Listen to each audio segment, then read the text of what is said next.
हाय, hello, नमस्ते. श्री स्वामी समर्थ. तुम्हा सर्वांना महाशिवरात्रीच्या खूप खूप शुभेच्छा. तर सकाळी उठून मी आज केस वगैरे धुवून घेतलं आणि जी आपली रोजची पूजा आहे ती झालेली आहे. आणि आता माझ्याकडे छोटीशी महादेवाची पिंड आहे. तर म्हटलं आपण घरी पूजा करावी. इथंच आमच्या सिटीपासून थोडं काहीतरी 70-100 किलोमीटर एक सिटी आहे. तिथं छान मोठं टेम्पल आहे महादेवाचं, पण तिथं पूजा चालू होणार आहे संध्याकाळी 3 नंतर. तर मग संध्याकाळी आणखी खूप उशीर उशीर होतो, म्हणून म्हटलं आपण घरीच पूजा करावी आज.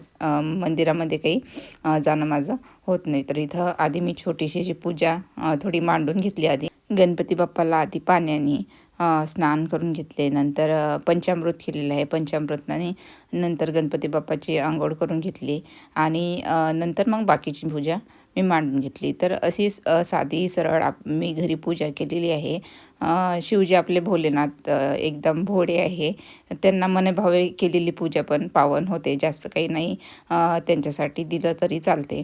तर इथं बेलपत्र वगैरे काही मिळत नाही आणि मला काल फुलं पण मिळाले नाही. तर छोटे छोटे घरामध्ये फुलं होते, तेच मी आज वापरलेले आहे. तर इथं मस्त गणपती बाप्पाचं पंचामृताने पाण्याने अंघोळ करून घेतली. नंतर त्यांना हळद कुंकू नंतर फूल वाहून त्यांची पूजा करून घेतली.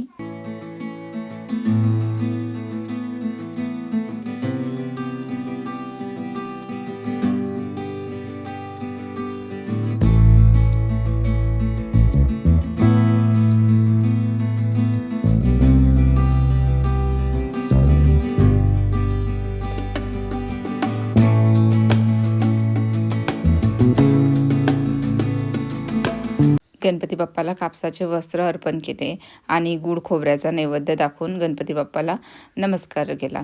नंतर गणपती बाप्पाची स्थापना झाल्यानंतर मी आता आपले शिवजींची पूजा करणार आहे. इथं तर बघा, इथं मस्त छोटीशी माझ्याकडे पिंड आहे. तर आता मी आधी पाण्याने अभिषेक करून घेणार आणि कंटिन्यू माझा जप चालू होता. मनातल्या मनात जप करत होती आणि वातावरण खूप छान झालेलं होतं घरातलं. मी मस्त जे आशुतोष आहे स्तुती आहे आपल्या शिवजीची, ती पण मोबाईलवरती लावून मस्त छान अशी अभिषेक करत होती. पंचामृतामध्ये मी दही, दूध, साखर आणि आपलं हनी हे एका वाटीमध्ये मिक्स करून घेतलं. तूप मी वेगळं ठेवलं, कारण की या पंचामृतामध्ये तूप टाकल्यानंतर काय होते, ते चिटकून जाते आपल्या जे आपण बनवतो पंचामृत, त्यात एका बाजूला चिटकून जाते थंडीमुळे. त्याच्यामुळे मी काय केलं, ते 4 गोष्टी एका वेळी अर्पण केल्या आणि नंतर परत तूप टाकून स्नान करून घेतलं. नंतर परत पाण्याने स्वच्छ करून घेतली पिंडीला आणि स्वच्छ पुसून तिथं स्थापना केली.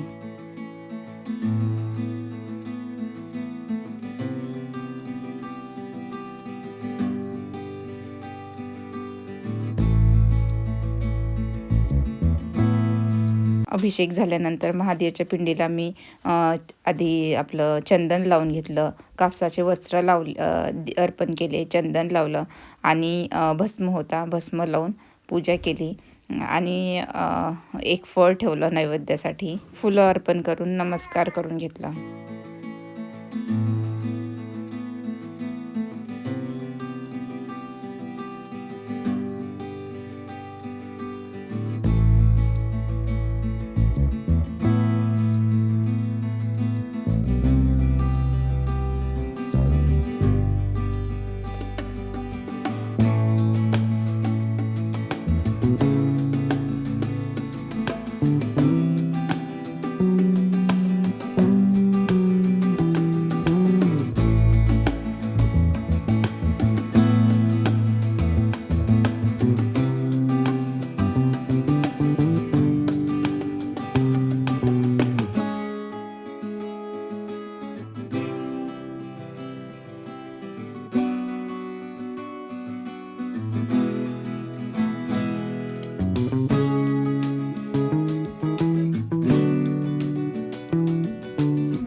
मस्त छान अशी पूजा माझी इथं झालेली आहे आणि सिंपल पूजा आहे. इथं बऱ्याचशा गोष्टी मिळत नाही, म्हणून जेवढ्या गोष्टी मिळतात त्याच गोष्टीमध्ये मी पूजा करून घेतलेली आहे.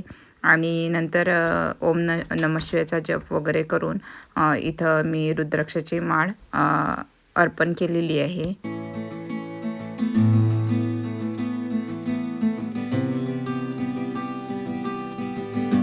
तर पूजा झाल्यानंतर मी आता आली आहे किचनमध्ये. आज आमचा सर्वांचाच उपवास आहे. मुलींना पण उपवास केलेला आहे. खाऊन पिऊन म्हणजे फराळाचंच ते खाणार आहे. त्यांच्यासाठी मी फराळाचंच बनवणार आहे. तर इथं सकाळी मी बनवत आहे आपलं भगराची इडली. भगराची म्हणजे काही ठिकाणी त्याला वरईचा भात पण म्हणतात. तर इथं 3 वाट्या मी वरईचा भात घेतलेला आहे, म्हणजेच भगर घेतलेला आहे. आणि अर्धी एक छोटी वाटी मी साबुदाणा घेतलेला आहे. हे छान आपल्याला मिक्सरला बारीक वाटून घ्यायचं आहे. छान बारीक वाटून घेतल्यानंतर इडली पण आपली छान मस्त बनते. तर होईल तेवढं बारीक वाटून घ्या. जर जाड वाटत असेल तुम्हाला तर चाळणीने चाळून घ्या. तर इथं मी मस्त बारीक वाटून घेतलं आणि 2-3 छान मोठे चम्मच मी दही घेतलेलं आहे. थोडं थोडं पाणी टाकत छान आपल्याला हे मिक्स करून घ्यायचं आहे. आवश्यक तेवढंच पाणी टाका. पातळ जर झालं तर आपली इडली चांगली बनणार नाही, म्हणून थोडं थोडं जेवढं पाणी पाहिजे तेवढं पाणी टाकून हे छान मिक्स करून घ्या. तर इथं मी एक अर्धा चम्मच मी इथं बेकिंग सोडा घेतलेला आहे. तुम्ही स्किप पण करू शकता किंवा बेकिंग पावडर पण घेऊ शकता. याने काय होईल, आपली इडली छान फुलेल. तर इथं मी थोडं थोडं पाणी टाकत छान असं मस्त फेटून घेतलं आणि 15 मिनिट त्याला साईडला ठेवून घेतलं, जेणेकरून जे पण आपले जाड जाड कण असतील ते छान असे फुलून येतील. तर इथं मी आता कुकर घेतले. इडलीसाठी कुकरमध्ये पाणी तापत ठेवलं आहे. तर इथं मी साईडला आपले जे इडली पात्र आहे त्याला मस्त तेल लावून घेते आणि नंतर आपली इडली आपण स्टीम करायला ठेवूया. आणि मुली बघा तिकडे आज सुट्टी आहे, त्यांना दोघींना पण सुट्टी आहे. त्यांची पण अंघोळ वगैरे सर्व झालेलं आहे. आणि आज ऊन पडलेलं आहे, मेन म्हणजे बाहेर छान ऊन पडलेलं आहे. थंडी अजून पण आहे, पण ऊन पडलेलं आहे. आज बरेच महिने, मी तर म्हणते एक दीड महिना झालं सूर्यदेव निघालेले नव्हते. 1-1.5 महिन्यांनी आज आम्हाला सूर्यदेवाचं दर्शन झालं महाशिवरात्रीच्या दिवशी. तर तेल लावून झालं मस्त. मी इथं आपल्या इडली आहे त्या आपल्या इडली पात्राला लावून घेते आणि तिकडे आपलं पाणी पण छान गरम झालेलं आहे. आणि मीठ पण टाकून घ्यायचं. मी तुम्हाला मीठ सांगायचं विसरून गेले, तर इथं मी मीठ पण टाकलेलं आहे. की मे बी माझा कॅमेरा तेव्हा बंद असणार तर ते स्किप झालं. तर इथं आपली इडली आता तयार आहे. आता मी कुकरला लावून घेते. तर पाणी गरम आहे. तर मी तर सर्व इडली आपल्या तयार आहे. आता जास्तीत जास्त 10 मिनिट लागतात. डिपेंड राहते, जर तुमचा रवा जर जास्त जाड असेल तर टाईम लागेल, पण शक्यतो जर बारीक असेल तर लवकर 10 मिनिटात होऊन जातात, छान बनतात. तर इडलीबरोबर मी बनवणार आहे चटणी. तर इथं शेंगदाणे भाजून सिंपल चटणी बनवणार आहे आपली शेंगदाण्याची. तर शेंगदाणे भाजून घेतलेले आहे, त्याचबरोबर 4-5 हिरव्या मिरच्या भाजून घेतलेल्या आहे. कोणी कोणी जिरं पण टाकते, पण मी जिरं खात नाही महाशिवरात्रीला, म्हणून मी फक्त मिरच्या आणि शेंगदाणे घेणार आहे चटणीसाठी. साईडलाच मी आपल्या बटाट्याचा थोडा खीस तळून घेत आहे. मुलींचा पण उपवास आहे, त्याच्यामुळे मग त्यांना पण थोडं पोटभर त्यांचं झालं पाहिजे असं, तर कारण त्यांना एवढी सवय नाही, छोटे छोटे आहे. तर इथं चटणीमध्ये मी थोडं मीठ टाकून बारीक वाटून घेतलेली आहे.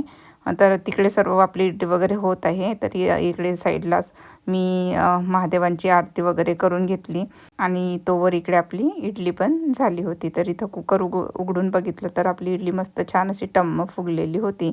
आणि इझी तुम्ही बघत असाल तर इझी मस्त आपली इडली निघत होती. याचं मेन आहे की जो रवा आहे, जे आपण वाटण करून घेतलेलं आहे भगर साबुदाणा, तो छान असा मस्त बारीक वाटून घ्यायचा आणि त्याला 15 किंवा 10 मिनिट, कमीत कमी 10 मिनिट त्याला बाजूला रेस्टला ठेवायचं. त्यानं मस्त असं भिजून जाते, सर्व एकजीव होते आणि आपली इडली छान मस्त रवा इडलीसारखी बनते. याच्यावरती तुम्ही तेलाचा तडका पण देऊ शकता इडलीला किंवा शालो फ्राय पण करू शकता, पण मी चटणी बनवलेली आहे म्हणून मी तशीच राहू दिली. तर इथं मी चटणी घेतलेली आहे आणि थोडासा आपला चिवडा बनवला होता तो चिवडा घेतलेला आहे. आपल्याकडे भारतामध्ये आज तर खूप छान मोठा उत्सव असतो, पण इथं आम्ही खरंच मिस करतो ह्या सर्व गोष्टी. असो, तर इथं मस्त आपली इडली तयार आहे. चटणी आहे, चटणीला पण तुम्ही तडका देऊ शकता, मी सिंपलच ठेवलेली आहे. तर अशी मस्त आपली जाळीदार इडली तयार झालेली आहे. आशा करते आजचा व्हिडिओ तुम्हाला आवडला असणार. चला मग परत भेटूया, तोपर्यंत काळजी घ्या. Bye bye.